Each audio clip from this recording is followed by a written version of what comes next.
Now, causes of tribal movements. The governmental activities exercise exclusive control over forest and plundering the forest wealth and infiltrated the tribal who view it and attempt to dislocate them. यानी सरकार ने उन जंगलों पर अपना नियंत्रण कर लिया और वन संपदा को लूटा और उसे व्यर्थ कर दिया और उस स्थान से उखाड़ कर फेंक दिया.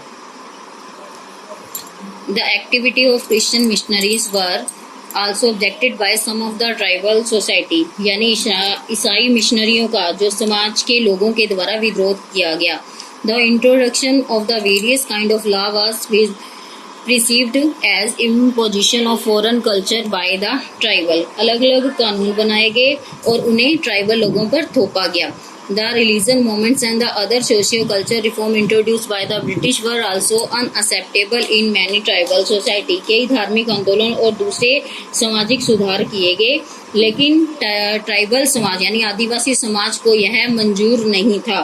उसके बाद many of tribal movements were directed against the ruthless landlords who, encouraged by the British, exploited them by laying taxes on them and restricted shifting cultivation in the forest. Let us now discuss about some of the major tribal revolts that took place during the period. इसमें क्या बताया गया, बहुत से tribal आंदोलन हुए जिसमें भूस्वामियों के विरुद्ध जो हैं ब्रिटिश लोग जो हैं उन्हें उत्साहित करते थे, क्योंकि वो उन पर भूमि कर लगाते थे, जंगलों में जो है उन्हें स्थानांतरित कृषि करने से रोकते थे. इस तरह से हम कुछ महत्वपूर्ण क्रांतियों के बारे में विचार करेंगे जो इस काल में हुई.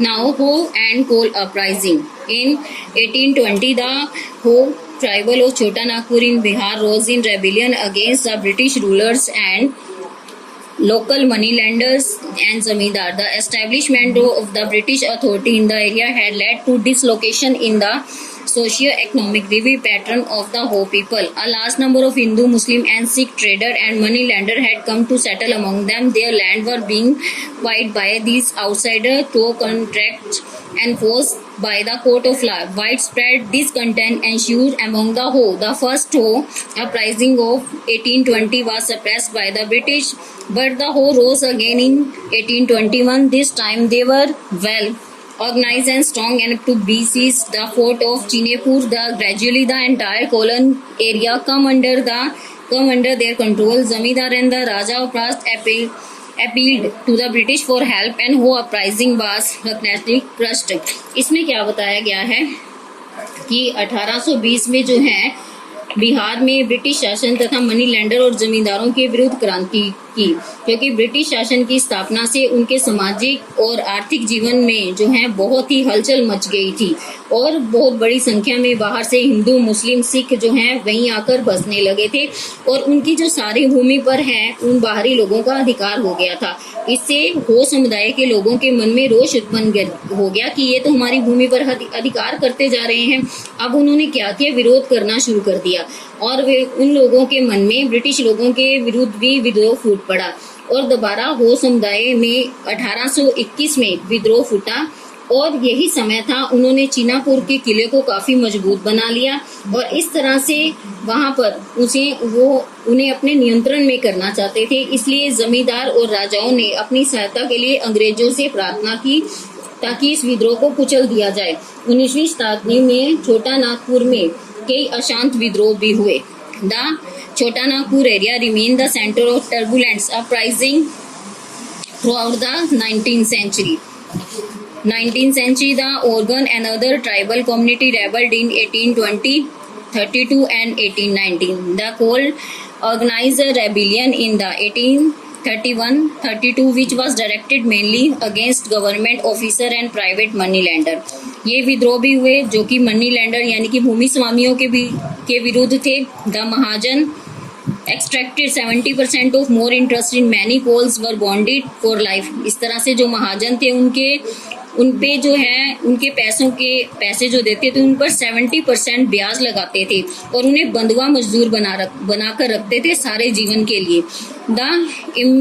The immensity of the whole rebellion could be gauged from the fact that troops had to rush from far off like the Calcutta and the Danapur and the Banaras to suppressed it। इस तरह से कई जगहों पर क्रांति हुई, लेकिन इसे कलकत्ता, दानापुर, बनारस में इसे दबा लिया गया।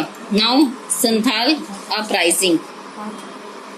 Santhal uprising of 1857 was stinging source of inspiration of future agrarian struggles. The Santhal country extended for Bhagalpur in Bihar in the north to Odisha in the south, stretching from the Hazaribagh to the border of Bengal. The Santhal tribe reclaimed from the wild jungle even square foot of arable land where they cultivate and live peacefully till arrival of trader and merchant. The later pursued the Santhal peasant to buy luxury goods on credit. The later harvest time forced them to pay back the loans with interest. The balance against the Santhal in the Mahajan cum trader book increased year by year till the poor peasant was compelled to give up not only his crops but also gradually his plough and bullocks. Finally, his land to meet the demands of trader as the debt laying upon the landless Santhal daily grew.